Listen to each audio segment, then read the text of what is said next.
We love curries, curries. and we love nasi goreng and pad thai and things like that.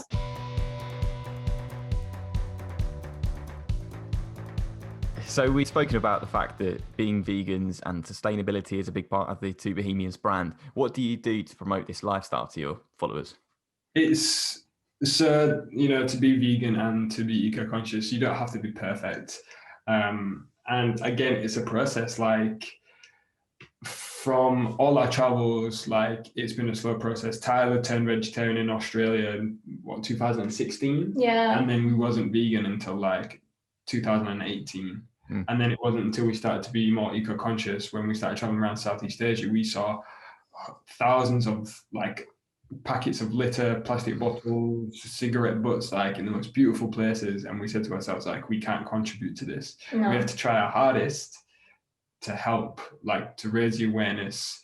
But we don't want to be the kind of push it in your face, suffocating influencers that like, you have to be vegan, you have to be sustainable. Like, we like to showcase it in a way that makes people feel a bit more easy and a bit more relatable. So to consider it. That's what we want. We want people to consider doing this kind of stuff, because it is helpful. Like, it'll help the world, it'll help your health. Yeah. So like, if we work with specific brands, that's when we usually share a message with it. Or if we showcase products in our stories, like a reusable bottle or like a coffee cup or straws and things like that, like, we'll showcase that and we'll talk a bit about the impact it has, because we believe that education is one of the easiest ways of helping people transform the way they live. I think if you just show someone we're using a bottle, it doesn't necessarily make them be like, oh my God, I need to go buy a bottle now. Like, you have to show people what difference it can make. So we try and do that nearly every single day in some kind of way, whether it's a sustainable tip or a product or like a lifestyle choice. Like, that's how we do it, but not too pushy anyway. And like, sorry, I was going to say, people don't even know we're vegan half the time. Like, they're surprised when we're out for food and we're like ordering like off the menu, but we're like, can you take this out? Can you take this out? And they're looking at us like, hang on, like, are you vegan? So it's like, it's a lifestyle that you don't have to shout and rave about. You just have to know that you yourself, you can do the best in whatever situation. Yeah. And you touched on it there. How hard is it sometimes being a vegan abroad?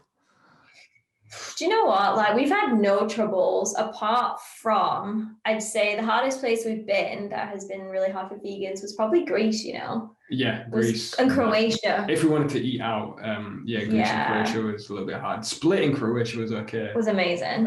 But the, like, tiny towns. Tiny towns, tiny islands, you're not really going to find much vegan food. So we stayed in a lot of Airbnbs with our own kitchen. And we love to cook anyway. Yeah.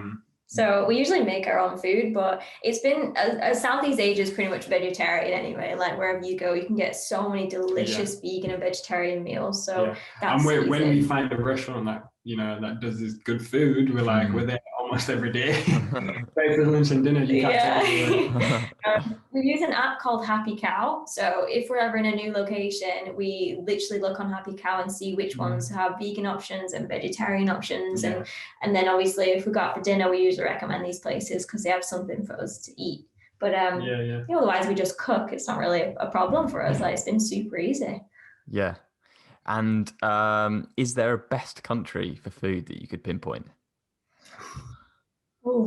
I mean, country. I'd say between Sri Lanka and Indonesia, because we love curries and we love nasi goreng and pad thai and things like that. So I'd say Indonesia or Sri Lanka for sure. We've been having a lot of good food in Lisbon though recently. Yes. Lisbon has so much good food, man. Oh my God. Delicious. I've put on so much weight. Have you been to the Time Out food market?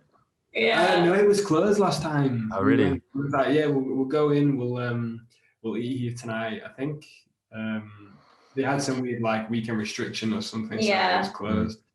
But we went into it when it was open, when we weren't hungry. So we were just like, oh, we'll come back next time. And now we're just like, damn it.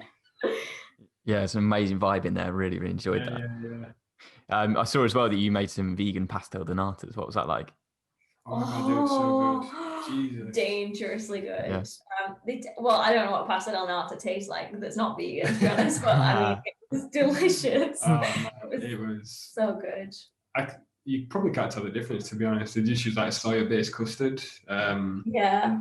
And tip, add cinnamon on top. It's so nice with cinnamon. Yes, it's life-changing. I mean, this is one thing that's actually been helpful to us that we're vegan, is that there's not necessarily loads of vegan desserts everywhere we go. So when we do find them, it's like we cherish them so much. But no, I'm going to take about 12 of them home, I think, when we leave. So